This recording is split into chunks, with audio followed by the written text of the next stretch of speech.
সন্ধ্যাবেলা নির্লিপ্ত ভঙ্গিতে নিজ বাড়ির সদর গেট পেরিয়ে সবেই হলরুমে প্রবেশ করল নাওফিক। গম্ভীর মুখে সোফায় বসে থাকা বাবাকে দেখে স্তম্ভিত হয়ে দাঁড়িয়ে রইল কিয়ৎক্ষণ। বাবার পাশে চুপচাপ বসে আছেন ঝর্ণা বেগম। মায়ের চোখে স্পষ্ট হতাশা চক্ষু এড়ালো না এই যুবকের। অমনি কপালে দুটো সরু ভাঁজ পড়ল ওর। বলল, মুখ ধরে এমন বাংলার বাচ্চার মতো ঝুলে রাখছেন কেন আব্বা? চুরি করতে কি ধরা পড়ছেন নাকি? তোফাজ্জল সাহেব চোখ তুলে তাকালেন ছেলের দিকে, ঠান্ডা গলায় বললেন, আমার কথা শুনলে তোমার মুখ বাংলার 5 না, সরাসরি 7, 8, 10 হয়ে যাবে। বলেন তো ঠিক কী হয়েছে? আগে বলেন, আমার বিয়ের কী খবর? ঠিক করছেন তো? ডেট দিচ্ছেন কবে? আমার কিন্তু এই সপ্তাহের মধ্যেই বউ চাই। তোফাজ্জল সাহেব এবার গলায় বিরক্তির ছোঁয়া এনে স্পষ্ট করে বললেন, হান্নান তার মেয়েকে তোমার হাতে তুলে দিবে না, আমাদের না করে দিয়েছে। শুনেই যেন আকাশ ভেঙে পড়ল মাথায়। নাওফিক গর্জে উঠল তৎক্ষণাৎ, কি বললেন? গ্রামের চেয়ারম্যান হয়ে একটা বিয়ে ঠিক করে আনতে পারলেন না, ডিরেক্ট রিজেক্ট হয়ে আইলেন? ছি ছি ছি। মুরাদ মিয়া আপনার বলে আপনার মান সম্মান সব খোয়ালো। আপনি তো ওই দুনে গিয়ে সাইরে গেছেন, রেখে গেছেন একটা অকর্মা ছেলে। নালায়েক, মুখ সামলে কথা বলো। তোমার জন্য ছোট হয়েও নিজে থেকে সম্বন্ধ নিয়ে গেছি। আমি চেয়ারম্যান ঘটক না। আপনি চেয়ারম্যান, কিন্তু নিজের ছেলের মন রক্ষা করতে পারলেন না। সামান্য একটা মেয়ের বাপকে কনভিন্স করতে পারলেন না। গ্রামের মানুষের দুঃখ কিভাবে দূর করবেন বলেন দেখি? না আব্বা, আপনার সময় শেষ। আমি ভাবছি সামনে ইলেকশনে আপনার প্রতিদ্বন্দ্বী হই, কি বলেন? এরপর দেখবেন গ্রাম কেমনে চালায়। আপনার ভাত শেষ আব্বা, আপনি শেষ। নাওফিক, এসব কি বলছিস তুই?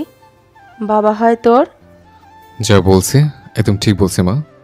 আব্বা নিজে যা পারেন না সেটার জন্য তো আমাকে নামতে হবে। ওনাকে দিয়ে গ্রামের উন্নয়ন সম্ভব না। গতকাল রাতে আশুর মায়ের খোয়ার থেকে 3টা মুরগি চুরি হয়েছে, এই বিচার আমার কাছে আইছে। এখন বলছেন গ্রামে ওনার মতো চেয়ারম্যান থাকতে মানুষের বাড়ির মুরগি চুরি হয় কিভাবে? নালায়েক, এখন কি আমি মানুষের বাড়ি বাড়ি গিয়ে মুরগি পাহারা দেব? দরকার পড়লে দিবেন। গ্রামের মানুষের ভোটে তো চেয়ারম্যান হয়েছেন, দরকার পড়লে দিবেন না? আমি হলে তো। আর ওই মুরগিগুলো যে তোমার দলের ছেলেরাই রাতে চুরি করে নিয়ে গিয়ে বারবিকিউ পার্টি দিছো, সেই খবর কি আমি জানি না ভাবছো? আরে আব্বা, এত সত্যি কথা বলতে হয় না। তোমরা বাপ ছেলে কি শুরু করেছো এসব? থামো তো। তেজ, এদিকে আয় তো বাবা, শোন। মায়ের কথায় পকেটে হাত গুজে এগিয়ে যায় নাওফিক। ঝর্ণা বেগম ছেলেকে পাশে বসালেন ডেকে, অতঃপর বললেন, শোন, আমরা গিয়েছিলাম হান্নান ভাইয়ের কাছে সম্বন্ধ নিয়ে। ওনারা সুভাকে তোর সঙ্গে বিয়ে দিবেন না। আর এও শুনলাম সুভার নাকি অন্যত্র বিয়ে ঠিক করেছে। ওই ওর ফুফাতো ভাই আছে না, ওই ছেলের সঙ্গে। আহা জন্না, তোমাকে আগ বাড়িয়ে এত কিছু বলতে বলেছে, একটু চুপ থাকতে পারো না? নাওফিকের মুখের আদর পাল্টে গেল মায়ের মুখ থেকে সব কথা শোনা মাত্রই। চোখ তুলে তাকালো বাবার দিকে, চোয়াল শক্ত করে গিয়ে পুনরায় দাঁড়ালো তোফাজ্জল সাহেবের সম্মুখে। বলল চিবিয়ে চিবিয়ে, আপনি কি ভাবছিলেন চেপে গেলে আমি খবর পাবো না? অর্ধেক খবর শুনিয়ে বাকিগুলো চেপে যেতে চাইছিলেন? এতই সহজ? আমি যদি একবার বলছি আমি বিয়ে করব, মানে করবই। আর সেটা এই সপ্তাহ নয়, বরং আজকে রাতের মধ্যে। বলে হনহন করে সেখান থেকে বেরিয়ে গেল নাওফিক। বাবা শোন, কোথায় যাচ্ছিস? কোথায় যাচ্ছিস আরও বলো বেশি করে। তোমার মুখে কি কোনো কথা আটকায় না? সব গল গল করে বলে দিতে হবে, যত সব। ওদিকে সুভার বাড়িতে আয়োজনে তদারকি করছেন ওর ফুপি আর বিলকিস বেগম। মাটির সোদা গন্ধ আর নারকেল দুধের পায়েসের মিষ্টি ঘ্রাণ জানান দিচ্ছে আজ কোনো বিশেষ দিনের। সুভা কিছুই জানে না এখন পর্যন্ত। আংটি বদলের কথা থাকলেও আজ একেবারে পুরো কাবিন করিয়ে ফেলবেন বিলকিস বেগম মেয়ের। এই সিদ্ধান্ত বিলকিস বেগম নিয়েছে। জেসমিন বেগম বড়ই খুশি হয়েছেন এমন সিদ্ধান্তে, আপত্তি করেনি কেউ। সুভার পরনে ওর মায়ের একটি লাল জমকালো জামদানি শাড়ি, একটু আগেই ওকে শাড়ি পরিয়ে দিয়েছে বিলকিস বেগম। চুলে গুজে দিয়েছে 1 ফোঁটা গাজরা, কানে ঝুলিয়ে দিয়েছে বিলকিস বেগমের মেয়ের বিয়ের জন্য তুলে রাখা সোনার একজোড়া দুল। ঠিক এমন সময় হঠাৎ করেই শ্রেয়ান এসে হাজির হলো ঘরে। মুখের আদল গম্ভীর, বোধহয় কিছু নিয়ে চিন্তিত বেশ। বলল, মিশমি শুন। ওই শ্রেয়ান ভাই বলো। শোন, এদিকে আয়। দেখ, আজ তোর একমাত্র ভাইয়ের বিয়ে, আর আমার একমাত্র ছোট বোনেও বিয়ে। যদি বিয়েটা পারিবারিকভাবে হচ্ছে তারপর তুই কি চাস না এটা একটা স্মৃতি হিসেবে রাখতে? শহরে যখন তোর ফ্রেন্ডরা তোর একমাত্র ভাইয়ের বউকে দেখতে চাইবে তখন তুই ফোনে নিশ্চয়ই শুভহার ছবি দেখাবি। তাই বলছিলাম কি, যদি ওকে পার্লার থেকে সুন্দর করে সাজিয়ে আনতি তাহলে ভালো হতো না? তোর মতো হয়তো স্টাইলিশ একটা মেয়ের ভাইয়ের বউ এমন সিম্পল সাজে বিয়ে, বিষয়টা কেমন দেখায় না? যায় তোর সঙ্গে বল। মিশমি কিছুক্ষণ ঠোঁট কামড়িয়ে ভাবল, ঠিকই তো, সে তো ভেবে দেখেনি। শ্রেয়ান ভাই ঠিকই তো বলেছে। সুভাকে যেহেতু এখন তারা সঙ্গে করে নিয়ে যাবে না, ঢাকায় ফেরার পর তার ভাইয়ের বিয়ের কথা জানাজানি হলে ওর কাজিনরা তো দেখতে চাইবে সুভাকে। এখন তার ভাইয়ের মতো এমন হ্যান্ডসাম ছেলের সঙ্গে সুভাকে যদি একটু না সাজায় তাহলে কেমন বেমানান দেখায় না? যদিও সুভা এমনিতেই যথেষ্ট সুন্দরী একটা মেয়ে, তারপরও বিয়ে বলে কথা। কি রে ভাবছিস? না শ্রেয়ান ভাই, তুমি খারাপ বলোনি। আমি এক্ষুনি মামুনিকে জানাচ্ছি। তবে আমি তো পারলে চিনি না এখানে। আরে আমি আসছি না, তুই শুধু মায়ের কাছ থেকে পারমিশন নেই, আমি তোদের নিয়ে যাব। আচ্ছা তুমি দাঁড়াও, আমি এক্ষুনি গিয়ে মামুনিকে জানিয়ে আসছি। জলদি যাবন। মিশমির আবদারে বিলকিস বেগম প্রথমে একটু কুণ্ঠিত হলেও পরক্ষণে মেনে নিলেন সহজেই। বাড়ির বাইরে বেরিয়ে থেমে দাঁড়ালো শ্রেয়ান। মিশমির উদ্দেশ্যে বলল, তুই একটু এখানে দাঁড়া, আমি আগে ওকে নামিয়ে দিয়ে আবার তোকে নিয়ে যাব। পার্লার বেশি দূরে না, 5 মিনিট লাগবে, যাবো আর আসবো। বাড়ির পেছন দিকটা বরাবরই একটু নির্জন, চুপচাপ গাছগাছালিতে ঘেরা। পিছনের পথ ধরে বোনকে নিয়ে এগিয়ে যাচ্ছে শ্রেয়ান। সুভা একটু অবাক হয়ে বলল, ভাইয়া পার্লার তো বাজারের দিকে, এই দিক দিয়ে কই যাও? সুভার গলায় উদ্বেগ। প্রকুচকে তাকায় ওর বড় ভাই শ্রেয়ানের দিকে। শ্রেয়ান ধীর স্পষ্ট কণ্ঠে জবাব দিল, চুপচাপ বসে থাক, তোকে নিয়ে আমার মাথার উপর দিয়ে ঝড় যাচ্ছে আর বুকের ভিতর সুনামি। এর মধ্যে গাড়ি আচানক ব্রেক কষে থামল শ্রেয়ান একটি মোটর বাইকের সামনে। শোভা বিস্মিত চোখে তাকালো সামনে দাঁড়িয়ে থাকা লোকটার দিকে। অমনি ভয়ে আঁতকে উঠল মেয়েটি। সামনে দাঁড়িয়ে নাওফিক, চোখে আগুন, মুখে অস্থিরতা, বুকের ভিতর অদ্ভুত এক কাঁপুনি উঠল শোভার। শ্রেয়ান গাড়ি থেকে নেমে এগিয়ে গেল নাওফিকের দিকে। নে ভাই, নিজের প্রাণ বাজি রেখে তোর প্রাণ নিয়ে এসেছি। শোভার মুখ শুকিয়ে এসেছে, কিছুই বুঝে উঠতে পারছে না ও। নাওফিকের চোখে ইতোমধ্যে পড়ে গেছে শোভার লাল জামদানি শাড়ি পরা শরীর আর মুখ ভর্তি মিশ্রিত আতঙ্কে। চোখের এক ধরনের ক্ষিপ্রতা নিয়ে গিয়ে নিজেকে সংযত করল। নিচু গলায় বলল, বাইকে ওঠা। শোভা নড়ল না, বরং নিঃশব্দে শ্রেয়ানের পেছনে গিয়ে লুকালো। বলল ভার্ত কণ্ঠে, ভাই আমায় নিয়ে চলো, আমি এই লোকটার সঙ্গে যাব না। বোন ভয় পাস না, বিশ্বাস রাখ ভাইয়ের ওপর। নাওফিক খারাপ ছেলে না, তুই ভাইয়ের কথা শুন, আজ না হোক একদিন বুঝবি ভাই তোর কতটা ভালো চেয়েছে।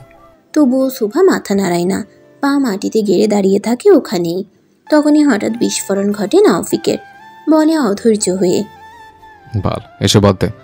আমার চোখের সামনে দাঁড়িয়ে অন্যজনের লগে বিয়ে করবে? সাহস কত বড় হয়েছে তোর? উঠবি নাকি কানের পিছিয়ে 2টা বসাবো? আহা ভাই, মাথা ঠান্ডা কর। নাওফিক গর্জে উঠে শ্রেয়ানের কথায়। রাখ তোর মাথা ঠান্ডা। মন চাইতেছে তোদের 2 ভাই বোনকে এই খাটে চুপায় রাখে। 5টা বছর ধরে আমি পড়ছি বিরহে, আর তুই আমার খবর না নিয়ে অন্যজনের লগে সংসার করবি? সংসার করাচ্ছে তোর জন্মের মতো। বলে ঝট করে শোভার হাত ধরে টেনে নিয়ে আসে বাইকের কাছে। একরকম জোর করিয়ে বাইকে তুলে বাসায় ওকে। শোভা কেঁপে কেঁপে উঠে বসে, চোখ দুটো ছলছল করে ওঠে ওর। তাকায় ভাইয়ের দিকে, হয়তো ভাবে তার ভাই বাধা দিবে ওকে, আটকাবে, যেতে দিবে না। নাওফিক বাইক স্টার্ট করতে যাবে তখন শ্রেয়ান গলা চেপে বলল, ভাই আমার কলিজার টুকরাটা তোর হাতে তুলে দিলাম, কোনোদিন কষ্ট দিস না ওকে। নাওফিক ফিরে তাকালো না, শুধু বলল, আগে তোর বোনের বিচার করব, আমি থাকতেও আরেকজনের নিয়ে ভাবার সাহস পাই কেমনে? এরপর বাইক স্টার্ট করে যেতে যেতে পিছনে না ঘুরেই বলল, 2 দিন বাড়িতে চাইস না, ক্লাবের ঘর খালি আছে, ওখানে চলে যা, পরিস্থিতি ঠান্ডা হলে আসিস। শ্রেয়ান দাঁড়িয়ে থাকলো। নাওফিকের বাইক দূরে মিলিয়ে গেল চোখের পলকেই। শোভা ভাইয়ের পিছনে তাকিয়ে আছে এখনো, যতটুকু দেখা যায়। শ্রেয়ানের চোখ গড়িয়ে পড়ে 2 ফোঁটা জল। পুরুষেরা সহজে কাঁদে না, কিন্তু এই অশ্রু কষ্টের নয়, ভেতরে তৃপ্তির, নিশ্চিত এক বিশ্বাসের। নিজের প্রাণের চেয়েও প্রিয় বোনটিকে এমন একজনের হাতে তুলে দিতে পেরে সত্যিই আজ সে গর্ব করছে। তার বন্ধু যতই মুখে বলুক না কেন। ও জানে এই পৃথিবীতে নাওফিকের চেয়ে ভালো ওর বোনকে আর কেউ বাসতে পারবে না। শ্রেয়ানের চোখে ভেসে ওঠে 5 বছর আগের সেই দৃশ্য। শুভা তখন ক্লাস 5-এ পড়ে বোধ হয়। নেভি ব্লু ফ্রক, হাতে ডেইরি মিল্ক, দুপাশে দুটো ছুটি করে একদিন স্কুল থেকে বাজারের পথ ধরে বাড়ি ফিরছিল শুভা। বাজারের ক্লাব ঘরের সামনে ক্যারাম খেলছিল নাওফিক আর শ্রেয়ান। হঠাৎ এক পাগলা কুকুর পেছনে পড়ে শুভার। ভয়ে চকলেট ফেলে দৌড় দেয় শুভা। নাওফিক তখন বাজারেই ছিল। পিছন ফিরে তাকানোর আগেই এক কাপা হাত জড়িয়ে ধরে ওকে। শুভা কুকুর থেকে ছাড়া পাওয়ার জন্যই নাওফিককে শ্রেয়ান ভেবে জড়িয়ে ধরে। ভুলে জড়িয়ে ধরা সেই স্পর্শ, সেই চোখ, সেই ভয়ের মুহূর্তে প্রথমবার নাওফিক দেখেছিল শুভার সেই নিষ্পাপ মুখখানা। সেদিন থেকেই শুরু হয় নাওফিকের পাগলামি তার বোনকে ঘিরে, যেটা সময়ের সাথে সাথে বাড়তেই থাকে। শ্রেয়ান প্রথমে বুঝতে না পারলেও একটা সময় বন্ধুর হাবভাব, আকার ইঙ্গিতে বুঝে যায় তার বন্ধুর তার ছোট বোনের উপর নজর রাখার বিষয়টি। আস্তে আস্তে দিন গড়াতে লাগলো, শুভাও বড় হতে লাগলো। সেই সাথে পাল্লা দিয়ে বাড়তে থাকলো নাওফিকের শুভকে ঘিরে যত সব উদ্ভট কাণ্ড। মেয়েটাকে সব সময় চোখে চোখে রাখা, কোথায় যায় না যায় খেয়াল রাখা। একদিন শুভা পড়া না পারায় স্কুলের এক টিচার হাতে মেরেছিল শুভাকে। সে খবর কানে যায় নাওফিকের। সেই টিচারের সে কি অবস্থা করে ছেড়েছিল তার এই পাগলাটি বন্ধু। সেদিন বুঝেছিল শ্রেয়ান নাওফিক যে তার বোনকে ঠিক কতটা ভালোবাসে। এরপর হঠাৎ করেই বিদেশ পাঠিয়ে দেয়া হয় নাওফিককে। যেতে না চাইলেও বাধ্য হয়েই যেতে হয় ওকে। তবে সেখানে গিয়েও কি তাকে শান্তি দিয়েছিল তার বন্ধু? বরং ওর জীবনটা তেজপাতা বানিয়ে ছেড়েছিল এই তেজওয়ান চৌধুরী নাওফিক। উঠতে বসতে খেতে শুতে সবসময় তাকে বলেছে ওর বোন কি করে কোথায় যায়, কি খেয়েছে, আরও কত কি। হঠাৎ হঠাৎ বায়না ধরে বসতো একটা ভিডিও কল দিয়ে দেখব ওকে। দেখা যেত তখন বাংলাদেশ সময় রাত 2টো কি 3টা। শ্রেয়ান তার সাধের ঘুম নষ্ট করে উঠে গিয়ে দেখাতো তার ঘুমন্ত বোনকে। এই তো আজ সন্ধ্যায় দুপুরে খেয়ে দিয়ে ঘুম দিয়েছিল একটা শ্রেয়ান। অমনি ওর সাধের ঘুমের 12টা বাজিয়ে বেজে উঠে বালিশের নিচে থাকা ফোনটা। ফোন কানে তুলতেই গর্জে ওঠে নাওফিক। নাওফিকের কাছেই শুনতে পাই শুভার শুভ্রর সঙ্গে বিয়ে ঠিক করার বিষয়টা। তাছাড়া তো কিছুই জানতো না ও। এরপর শিওর হওয়ার জন্য নিচে যেতেই পুরো বিষয়টা জানতে পারে শ্রেয়ান। আংটি পরানো নয়, বরং সোজা কাবিন করেই রাখবে তার মা। যা শুনে রীতিমতো হকচকায় শ্রেয়ান। তার ওই পাগল বন্ধু যদি একবার জানতে পারে যে তার বাবা মা ডিরেক্ট কাবিন করার আয়োজন শুরু করে দিয়েছে, তখন না জানি কি করে। এমনিতেই ওকে ওয়ার্ন করেছে বাড়িতে আসছে ওর বোনকে তুলে নিতে। শ্রেয়ান তড়িঘড়ি করে উপরে গিয়ে ফোন ব্যাক করে, বুঝায় ওর বন্ধুকে। কথা বলার এক পর্যায়ে মুখ ফসকে বলে দেয় কাবিন হওয়ার বিষয়টা। ভাগ্যক্রমে বুদ্ধি খাটিয়ে কোনো রকম রাজি করাতে পেরেছিল নাওফিককে। সে নিজে নিয়ে আসবে যেন কোনো সিন ক্রিয়েট না করে, না হলে বড় এক কাহিনী ঘটে যাবে। এর থেকে ভালো বোনকে ঠান্ডা মাথায় এসে তুলে দিয়ে গেছে ভেবেই তপ্ত শ্বাস ছাড়ে শ্রেয়ান। রাতের আকাশে চাঁদ নেই, চারপাশে ঘনিয়ে আছে ঘুটঘুটে গা হিম ধরা আধার আর নিঃসঙ্গ শিথিল একরাশ নিস্তব্ধতা। সে অন্ধকার ভেদ করে এগিয়ে আসছে একটি কালো বাইক, যার হেডলাইটের আলোতে কেবল সামনে থাকা ধুলো পড়া পথটুকুই আলোকিত করছে। সেই বাইকের পেছনে বসে থাকা লাল জামদানি পরা মেয়েটির চোখে আপাতত কিছুই নেই, না আলো আর না আশ্বাস। দৃষ্টিটুকু স্থির এক অনাগত ভবিষ্যতের দিকে। লোকটা কোথায় নিয়ে যাচ্ছে ওকে সেই ধ্যানটুকু পর্যন্ত নেই মেয়েটার মধ্যে। নাওফিক এসে থামলো এক বিশাল অট্টালিকার সামনে। বাইকের গর্জন থামতেই মাথা তুলে সামনে তাকালো শুভা। অমনি একরাশ বিস্ময় ছড়িয়ে পড়ল ওর চোখে মুখে। এই বাড়ি সে চেনে, 2-1বার আগে এসেছে বাড়িতে, তবে মূল ফটক পেরিয়ে ভিতরের দিকটায় পা রাখার সৌভাগ্য হয়নি কখনো তেমন করে। এটি এই গ্রামের সবথেকে অভিজাত বাড়ির মধ্যে একটি, চৌধুরী বাড়ি। শুভার বুকের ভেতরটা কাঁপছে অবিরাম। মনের মধ্যে ভাসছে বিদায় বেলার ভাইয়ের সেই জলজল করা চোখ দুটো, যেখানে ভালোবাসার আড়ালে চাপা ছিল হাজারটা না বলা কথা। ভাইয়ের প্রতি এক আকাশ পরিমাণ রাগ অভিমান শুভার। ওর ভাই কিভাবে পারলো এমন একটা লোকের হাতে ওকে তুলে দিতে? সেই ধ্যানমগ্ন অবস্থাতেই ফিরে আরেকবার চমকে উঠল শুভা। নাওফিক হঠাৎ বাইক থেকে নেমে একেবারের জন্য পেছনে না তাকিয়ে গেট খুলে হনহন করে ঢুকে গেল ভিতরে। শুভাকে বাইক থেকে নামতে না দেখেই পিছন ফিরে ভ্রু নাচিয়ে হাঁক ছাড়ল নাওফিক। অমনি ফার্মের মুরগির মতো জমাইতেছস কেন? যদিও প্রথমবার শ্বশুরবাড়ি এসছিস, তবে এটা তোর শ্বশুরবাড়ি কম, নিজের বাড়ি বেশি মনে হইব কিছুক্ষণ পর। এখন ভিতরে আয়। সুভা চেয়েও পা দুটো নাড়াতে পারল না, অচল হয়ে বসে থাকলো ওভাবেই। নাওফিকের মুখে একটা চ জাতীয় বিরক্ত শব্দ করে এগিয়ে আসলো ওর কাছে। এরপর হাত ধরে শক্ত করে টেনে ভেতরে নিয়ে গেল মেয়েটাকে নিজের সঙ্গে। বাড়ির ড্রয়িং রুমে পা রেখেই কোনো রকম ভনিতা ছাড়াই চিৎকার করে উঠল নাওফিক। আব্বা, আব্বা, কই গেলেন? এই দেখেন, আপনাকে জন্য বউ নিয়ে আসছে। সুভার কান দিয়ে রীতিমতো গরম ধোঁয়া বের হতে লাগলো। দু চোখ বন্ধ করে নিল শক্ত করে।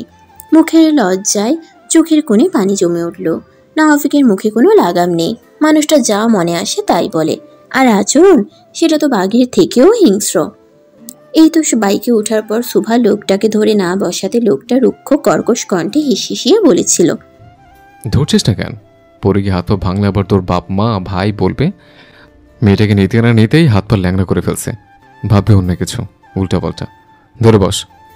লোকটার বজ্র কণ্ঠে ধমকানো শুনে সুভা আর সাহস পায়নি। পিছন থেকে শার্ট খামচে ধরে বসেছিল খাপটি মেরে। আকস্মিক ছেলের এহেন চিৎকারে তোলপাড় উঠল চৌধুরী বাড়িতে। প্রতিটা ঘরের দরজা খুলে বেরিয়ে এলো এক একজন। তোফাজ্জল সাহেব তখন শুদ্ধ বাইরে থেকে ফিরে রুমে বিশ্রামের প্রস্তুতি নিচ্ছিলেন, কিন্তু ছেলের চিৎকার শুনে কপাল কুঁচকে বেরিয়ে এলেন ড্রয়িং রুমে। রান্নাঘর থেকে হাত মোছার তোয়ালে ফেলে ছুটে এলেন ঝর্ণা বেগম। পেছন পেছন বাড়ির কাজের লোকরাও কৌতূহলে ভিড় জমালো সেখানে। তনয় বসেছিল পড়ার টেবিলে, সেও হাতে বই নিয়েই ছুটে এলো ড্রয়িং রুমে। বাড়ির সদর দরজার অভিমুখে দাঁড়িয়ে আছে নাওফিক। পাশেই জড়সড় হয়ে দাঁড়িয়ে এক তরুণীকে দেখতেই রীতিমতো বিস্ময়ে হতবিহ্বল হয়ে পড়ল সকলে। তোফাজ্জল সাহেব বিস্ময়ে চোখ বড় বড় করে বললেন, নালায়েক, শেষ পর্যন্ত এই বাচ্চা মেয়েটাকে রাত্রিবেলা বাসা থেকে তুলে আনলি? নাওফিক মুখে সেই চিরছেনা ঠোঁটের খ্যাপাটে হাসিটা ঝুলিয়ে গলা টান করে জবাব দিল, বাসা থেকে আনেনি আব্বা, ঘাট থেকে আনছে। নেন, এখন দ্রুত কাজে ডাইকে বিয়েটা পরে বাপের দায়িত্ব পালন করেন। তোফাজ্জল সাহেব থমকে গেলেন এক মুহূর্ত, অতঃপর আগে ফুঁসতে ফুঁসতে বললেন, এই অর্ধেক কাজটা আবার অসম্পূর্ণ রাখছস কেন? একেবারে বিয়ে করেই নিয়ে আসতি, নালায়েক কোথাকার। নাওফিক চোখ টিপে জবাব দিল, আমার কি আপনি বেয়াদব মনে হয়? আমি হলাম খুব মহৎ ব্যক্তি আব্বা, আপনারা ছাড়া বিয়ে করলে আমার বিয়ে ফিল আইব না। আপনি হইলেন আমার আইডল। এবার রীতিমতো গায়ের রক্ত গরম হয়ে উঠলেন তোফাজ্জল সাহেবের। চোখ লাল করে হিসিয়ে উঠলেন তিনি। ঝর্ণা, তোমার ছেলেকে এখনই সামলাও, এইবার আমি ওরে ত্যায্যপুত্র করব শিওর। হায় আল্লাহ, আমার মান সম্মান সব ধুলে মিশিয়ে দিল। ঝর্ণা বেগম স্বামীর ডাক শুনে সম্বিত ফিরলেন, তবে ছেলেকে থামানোর চেয়ে উল্টো স্বামীকে থামিয়েই বললেন, চুপ থাকো তো, বাড়িতে নতুন সদস্য আসছে, সেদিকে একটু খেয়াল রাখবেন তা না? আয় মা, ভয় পাস না, আয় আমার কাছে আয়। সুভা জড়সড় হয়ে দাঁড়িয়ে রইল, কারো দিকে ভালোভাবে তাকাতে পারছে না জড়তার ভয়ে। ঠিক তখনই নাওফিক বলে উঠল, আর বইল না আম্মা, হিংসা বুঝছো, হিংসা। নিজে তো পারেনি কখনো এরকম কিছু করতে, তখন আমি কিছু করলেই গা চলতেছে। ঝর্ণা বেগম ছেলের দিকে তাকিয়ে হেসে বললেন, ঠিকই বলছি, কথায় আছে না, বউ বাড়িতে আসলে বরণ করে নিতে হয়, আর এখানে কেউ আসার আগেই চেঁচাচ্ছে। মেয়েটা এমনিতেই ভয় পেয়ে আছে, তুই সরে দাঁড়া, আমার কাছে আসতে দে। তারপর স্বামীর দিকে তাকিয়ে গম্ভীর গলায় বললেন, আর আপনি দয়া করে হাশেম কাজী সাহেবকে কল দেন, তাড়াতাড়ি বাসায় আসতে বলেন। তোফাজ্জল সাহেব স্ত্রীর কথা শুনে হুঁশে ফিরে কিছুটা শান্ত হয়েও মুখ ঘুরিয়ে বললেন, তোমার এই পোলার মতো একটা সাহস থাকলে আজ তোমার জায়গায় অন্য কেউ থাকতো, বুঝেছো? বলে হনহন করে সরে গেলেন রুমের দিকে। ঝর্ণা বেগম কিছু বলার চেষ্টা করতেই আগ বাড়িয়ে কথা কেড়ে নিল নাওফিক। বলল, আম্মা আব্বার কথায় কান দিয়েন না, ওনার মাথা গরম। আপনি আমার বউয়ের সাথে আলাপ করুন, আমি একটু উপরে যাই, জামা কাপড় পাল্টে আসি, কেন জানি বরবর ফিলিংস আসতেছে না। এই বলে উপরে সিঁড়ি দিয়ে হেঁটে যেতে নিলেই সিঁড়িতে দাঁড়িয়ে চোখ দুটো ছলছল করা সুস্মিতাকে দেখে কপাল কুঁচকে উঠল নাওফিকের। সুস্মিতার হাতে ফোন ছিল। এতক্ষণ পাকিস্তানি ড্রামা ডুবেছিল মেয়েটা। ক্যাসি তেরি খুদগর্জি ড্রামার নাম, যেখানে নায়ক নায়িকার হাত ধরে বাড়িতে নিয়ে আসে পরিচয় করাতে। আহা, সে কি আনন্দ লাগছিল এই সিনটা দেখে, কিন্তু বাস্তবে দেখতেই হৃৎপিণ্ডটা কেঁপে উঠল। থেমে গেল বোধহয় হৃদযন্ত্রটা। ফোনটা পড়ে গেল অমনি। সিঁড়ি সুস্মিতার এমন রিয়েকশন উপরে দেখে যেতে যেতে বিড়বিড় করে বলল, তোর বড় ভাইয়ের বউ সম্পর্কে তোর ভাবি, বড় ভাবি, সম্মানটা অ্যাটলিস্ট বড় ভাবির সামনে বজায় রাখিস নিজের। রুমে ঢুকে কয়েক মিনিটের মধ্যেই নাফিক আবার বেরিয়ে এলো। গায়ে চাপানো সাদা পাঞ্জাবি, সঙ্গে সাদা পাজামা, চুলটা হাতে হাতে একটু গুছিয়ে নিতে নিতে সিঁড়ি দিয়ে নেমে এসে আবার বাবার সামনে হাজির হলো। আব্বা, কি খবর? কাজে কই? সময় তো পার হয়ে যেতেছে। তোফাজ্জল সাহেব সোফায় বসে চোখে চশমা চাপিয়ে পত্রিকা উল্টাতে উল্টাতে বললেন, সহ্য করো, আসছে। নাফিক হাঁক ছেড়ে বলল, ওটাই তো নেই আব্বা। এদিকে সুভা তখনও ভয়ে জড়সড় হয়ে ঝর্ণা বেগমের রুমে বসে আছে। মেয়েটার মুখে কোনো কথা নেই, চোখে মুখে আতঙ্কের ছায়া, সবকিছু ধাঁধার মতো মনে হচ্ছে ওর কাছে। এটাই কি তাহলে ওর জীবনে নতুন অধ্যায়?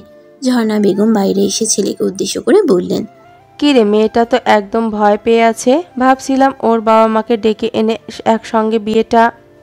নাফিক সাথে সাথে মায়ের কথা কেড়ে নিয়ে বলল, ওখানে থামেন আম্মা, একবার বিয়েটা হয়ে যাক, তারপর আপনি চাইলে ওর বাপ মা কেন 14 গোষ্ঠী দাওয়াত করে এখানে খাওয়ান। আপাতত ওর আসলে যা হইব তা আমি জানি, তাই প্লিজ এখন কোনো বাধা দিবেন না। ঝর্ণা বেগম ছেলের কথায় এক মুহূর্ত চুপ করে রইলেন। ছেলের চোখে দৃঢ়তা দেখে আর কিছু বললেন না, চুপ করে গেলেন। গিলে ফেললেন না বলা কথাটুকু। কাজী সাহেব এসে পৌঁছেছেন গত 5 মিনিট যাবৎ। তোফাজ্জল সাহেব হাত দিয়ে মুখ চেপে বসে আছেন সোফায়। রাগে শরীর কাঁপছে তার। এই মুহূর্তে সবচেয়ে বেশি রাগ হচ্ছে তার স্ত্রীর উপর। ঝর্ণা বেগমের আধিক্যতা আর ছেলের প্রতি অন্ধ পক্ষপাতিত্ব দেখে নিজের কপাল নিজের চাপড়াতে মন চায় তোফাজ্জল সাহেবের। ওদিকে কাজী সাহেব বিয়ের রেজিস্ট্রেশনের খাতা খুলে কলম বের করতে করতেই নাফিক ততক্ষণে বিয়ের প্রস্তুতি সম্পন্ন করে টেবিলে বসে গেছে। কাজী সাহেব বললেন, বাবা তুমি আগে কবুল বলো। নাফিক যেন এই মুহূর্তটার জন্যই অপেক্ষা করছিল। এক নিঃশ্বাসে গল গল করে এক নাগারে পরপর 3 বার স্পষ্ট গলায় বলল, কবুল। তারপর টেবিলে রাখা মিষ্টির কৌটা থেকে একটা রসগোল্লা তুলে বাবার সামনে ধরে বলল, নেন আব্বা, পোলার বিয়ার মিষ্টি খান, আগেই আপনাকে দিলাম, দোয়াটা একটু বেশি করে কইরেন। তোফাজ্জল সাহেব হঠাৎ মিষ্টির কৌটার দিকে তাকিয়ে গর্জে উঠলেন, নালায়েক, ওটা সরাও আমার মুখের সামনে থেকে। নাফিক হেসে বলল, আরে আব্বা, আপনি তো আবার ডায়াবেটিস, সমস্যা নেই, এটা আমি খেয়ে ফেলি, একদম ওয়েস্ট যাবেন না। আফটার অল আপনার 2 নম্বরে টাকায় কেনা মিষ্টি বলে কথা। মিষ্টি মুখে পুরে আনন্দে গড়গড় করছে নাফিক। তনয় চুপচাপ মুখ টিপে বসে হাসছে ভাইয়ের পাগলামি দেখে। এরপর কাজী সাহেব সুভার কক্ষে প্রবেশ করলেন। রুমের ভিতরে গিয়ে লাল বেনারসি পরা খাটের উপর জড়সড় হয়ে বসে থাকা সুভাকে চোখে পড়তেই থমকে গেলেন তিনি। মেয়েটাকে তিনি চেনেন, হান্নানের মেয়ে। কাজী সাহেব পাশেই চেয়ার টেনে বসে জিজ্ঞেস করলেন, তোমার বাবা মা কই? কোনো উত্তর করল না সুভা, চুপচাপ বসে রইল, দৃষ্টি নিচে নিবদ্ধ। ঝর্ণা বেগম তখন পাশে দাঁড়িয়ে বললেন, ওর বাবা মা এখনো আসেনি হাশেম চাচা, আপাতত আমরাই ওর অভিভাবক, আপনি বিয়ে পড়ান। কাজী সাহেব থমকে গেলেন। তার অভিজ্ঞ চোখে সব স্পষ্ট হয়ে উঠল। এটা সম্পূর্ণ নিজের ইচ্ছেতে বিয়ে না, মেয়েটাকে এই ছেলে তুলে নিয়ে এসেছে নির্ঘাত। গ্রামে নাফিকের ব্যাপারে কম বেশি সবাই অবগত। মেয়ের তো 18 বছর হয়নি, আইন অনুযায়ী এখনো বিয়ে পড়ানো যাবে না আম্মা, এটা বেআইনি হবে। ঠিক তখনই দরজা ঠেলে ভিতরে ঢোকে নাফিক, এক হাতে রসগোল্লা আর এক হাতে পানির গ্লাস। আরে আমার তো হয়েছে, এমনকি ওভার কোয়ালিফাইড। এখন যদি এই মেয়েটার 18 বছর হওয়ার অপেক্ষা করি, তাহলে আমার কপালে আর বিয়ে জুটবে না। আপনি কি চান এমন নিষ্পাপ ভোলা ভালো সরল ছেলেটা নিঃসঙ্গতায় মারা যাক? কাজী সাহেব থতমত খেলেন। কিন্তু মেয়ে তো এখানে ছোট, সমস্যা নেই, বিয়ের পর বড় হয়ে যাবে, বয়স তো আর চিরকাল আটকে থাকবে না। আপনি বরং বিয়ে পড়ান, আইনের দিকটা আমরা পরে দেখব। ঝর্ণা বেগম দ্রুত ছেলের কথা ব্যাখ্যা করলেন। আহা তেজ, উনি গুরুজন, এভাবে কথা বলিস না। চাচা আপনি বিয়ে পড়ান, আমাদের নলেজে আছে মেয়ে ছোট, কিন্তু আমাগো তেজ পছন্দ করেছে শোভাকে। বলেন যেই ছেলে বিগত 8 বছর যাবৎ বিয়ে কর মুখ দিয়ে ফেনা ছড়িয়ে রাজি করাতে পারিনি, সে আজ নিজ থেকে বিয়ে করার জন্য মেয়ে নিয়ে এসেছে। এটার থেকে খুশির মুহূর্ত আর কি হতে পারে বলেন? হাশেম কাজী এবার পুরো ব্যাপারটা বুঝে গেলেন। তিনি আর কিছু না বলে খাতা ও কলম হাতে নিয়ে সুভার দিকে এগোলেন। নরম গলায় বললেন, মা তুমি কবুল বলো। সুভা তখনও চুপচাপ। গলা দিয়ে শব্দ বেরোলো না। পাশ থেকে রসগোল্লা মুখে পুরে ধমকে উঠল নাফিক উচ্চ শব্দে। এক ধমকে কেঁপে উঠল শোভা, চোখ গড়িয়ে জল পড়তে লাগলো। ঠোঁট কাঁপতে কাঁপতে ফটফট করে একে একে 3 বার বলে ফেলল, কবুল কবুল কবুল। কাজী সাহেব সংলাপ সম্পন্ন করার আগেই নাফিক 2 হাত তুলে বলে উঠল, আলহামদুলিল্লাহ আলহামদুলিল্লাহ, আমার বিয়ে হয়ে গেছে। আম্মা, কংগ্রাচুলেশন, আপনার ছেলে বিয়ে হয়ে গেছে ফাইনালি। কাজী সাহেব তাজ্জব বনে গেল নাফিকের এহেন রূপ দেখে। লোক সম্মুখে কম বেশি এই ছেলের পাগলামি সম্পর্কে অবগত থাকলেও এহেন অবস্থা নিজ চোখে প্রত্যক্ষভাবে না দেখলে হয়তো বিশ্বাস করতে পারতেন না তিনি। ছেলেটা বড্ড বেপরোয়া, উন্মাদ আর নির্লজ্জ, একটু বেশি নির্লজ্জ এই ছেলে। আজ পর্যন্ত কত শত বিয়ে পড়িয়েছেন তিনি, তবে এই ছেলের মতো বেলাস ছেলে ইহ জন্মেও দুটো দেখেননি। পরপর সেখান থেকে উঠে দাঁড়িয়ে বেরিয়ে গেলেন বাইরে। কাজী সাহেব কক্ষ হতে বেরোতেই সেখানে প্রবেশ করলেন তোফাজ্জল সাহেব। রুমে ঢুকে একবার সরাসরি তাকালেন খাটের উপর গুটিসুটি বেঁধে লাল বেনারসি পরে বসে থাকা সুভাকে। মেয়েটার মাথা নিচু করে রাখা, এমনিতেই যতটুকু দেখা যাচ্ছে বলা যায় মেয়েটা নিঃসন্দেহে রূপবতী। মায়াবতী হলেও ভাগ্যবতী উপাধি দিতে পারলেন না আপাতত তিনি মেয়েটাকে। এই মেয়েটা নিঃসন্দেহে আরও ভালো জায়গায় ভালো ছেলের সঙ্গে বিয়ে দিতে পারত ওর পরিবার। হান্নানের বোনের ছেলের সঙ্গে বিয়ে দিলেও হয়তো শতগুণে ভালো থাকতো মেয়েটা। শুনেছি ছেলেটা নাকি ডাক্তার। আর কোথায় তার এই বেলাস ছেলে? কোন কালে যে তার এই নালায়েক ছেলেটার নজরে পড়েছিল এমন ফুলের মতো নিষ্পাপ মেয়েটা কে জানে।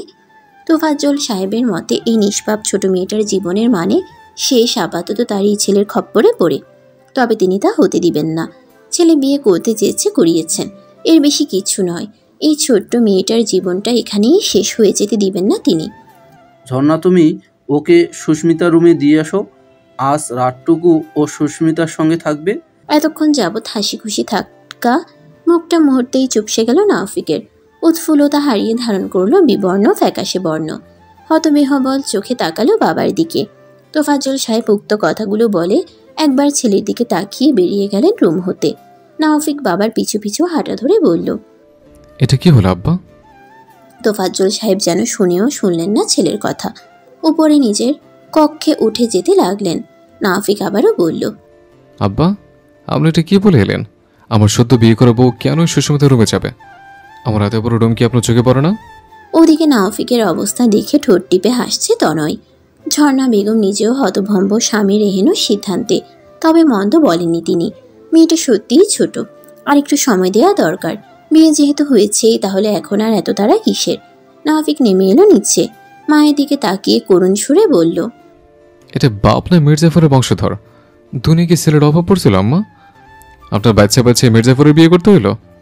ঝর্ণা বেগম মুখ চেপে হাসি বন্ধ করে বলল, তোর নানার পছন্দ ছিল তোর বাবা, তবে যতটা খারাপ ভাবছিস ততটাও নয়। এক হিসাবে ঠিকই বলেছে তোর বাবা। নাফিক হতাশ চিত্তে বলল, তাহলে আজ থেকে তুমিও আর আব্বার লগে থাকতে পারতে না মা। আজ থেকে তুমি তাদের ঘরে ঘুমাইবা।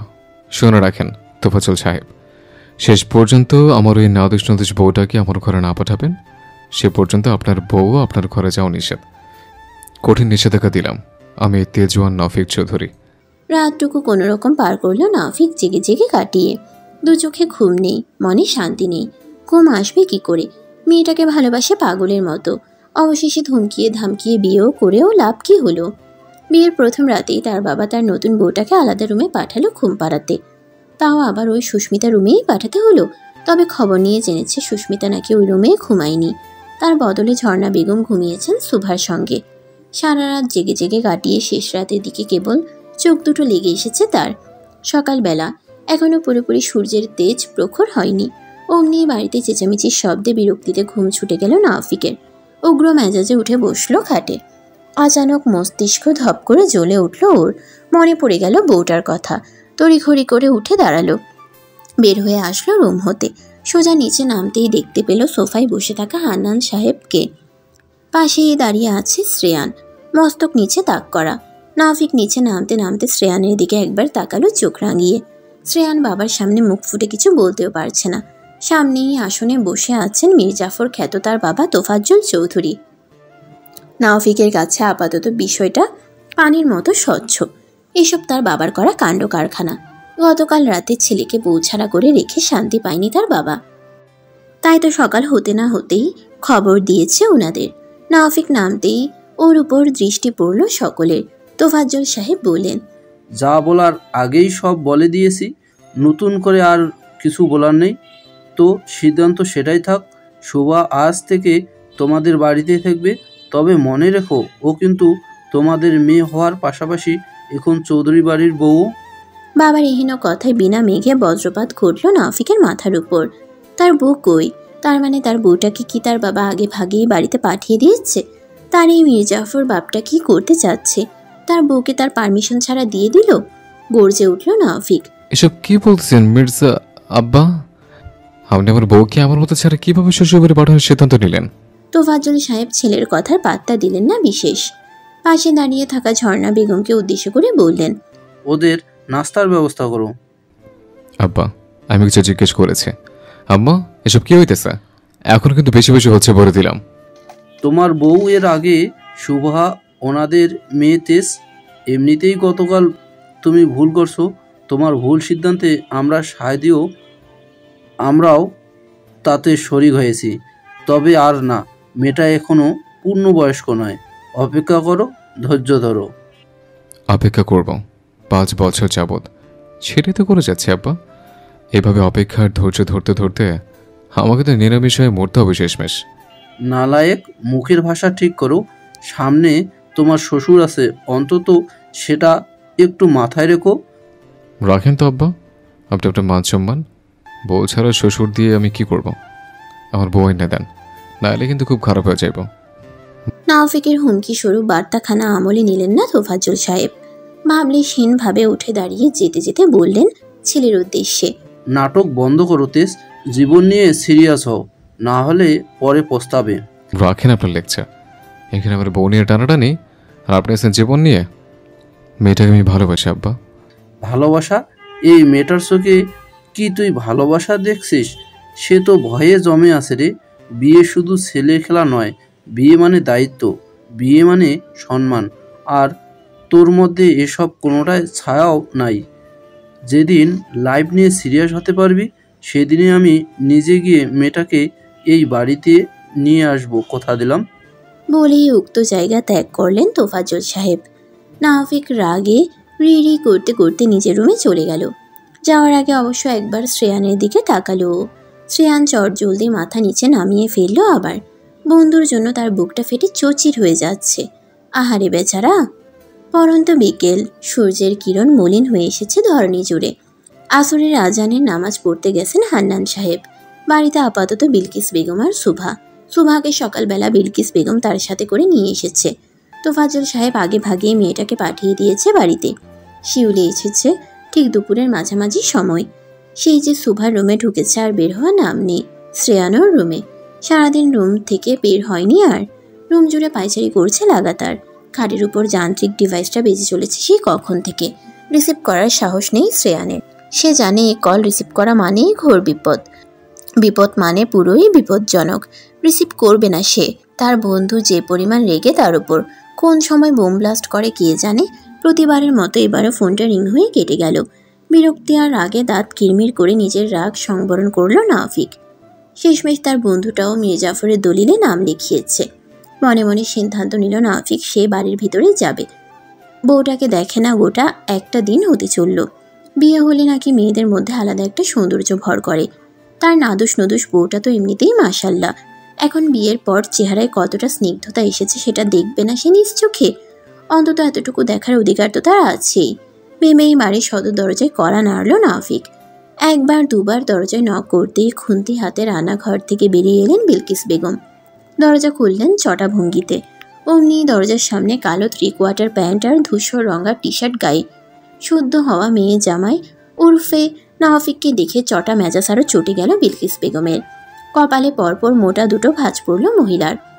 বলল রুক্ষ কণ্ঠে, কি চাই?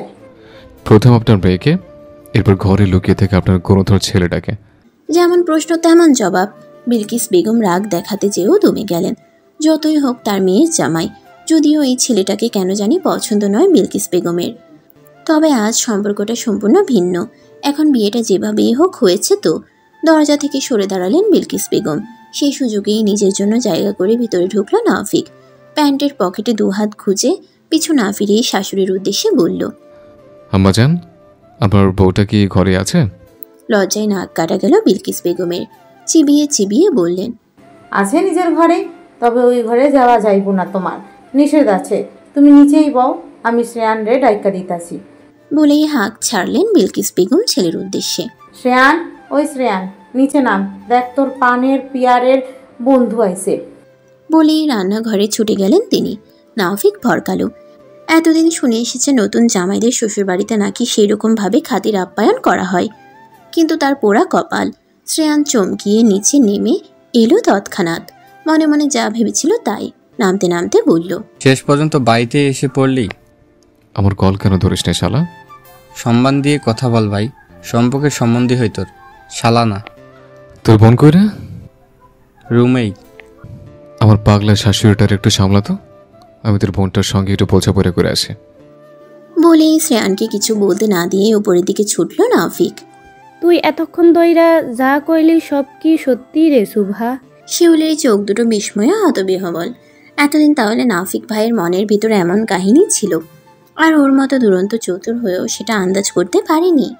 শিউলি গলা উঁচিয়ে ফের বলল, এখন মনে পড়ছে, ওই যে সেদিন তোরে যে বোরকা দেওয়ার কথা বললি না, সিয়ান ভাই নাকি তোকে বোরকা কিনে দিছিল? ওইটা সিয়ান ভাই না, বরং নাওফিক ভাই কিনা দিছিল রে বোন। এইবার আমি পুরা শিওর। ধুর, কি বলছিস? উনি কেন আমায় বোরকা কিনে দিতে যাবে? আরে বুন্ডি, ব্যাককাল মাইয়া, উনি তোরে পছন্দ করে, শুধু পছন্দ না, মেলা পছন্দ করে। হেইয়া অনেক আগে থেকেই হের লাইগাই তো তোরে এমন শাসন করতো সব সময়। দেখছস নাই তোর লাইগে কেমনে প্রতিদিন সকালে ঘাটের সামনে দাঁড়াইয়া থাকতো। আহ, তোর মতো এমন একটা কপাল যদি আমার হইতো।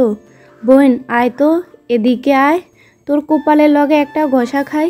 বলে এগিয়ে গিয়ে বিছানায় বসে থাকা সুভার মাথার সঙ্গে ঠাস করে একটি বাড়ি খেল শিউলি। ব্যথায় আহ শব্দ করে উঠল সুভা। চোখ মুখ খিচে বলল, শিউলির বাচ্চা, দিলি তো মাথাটা ফাটায়া। সেরি, তোর তো নামাজ পইরা শুক্রিয়া আদায় করা দরকার।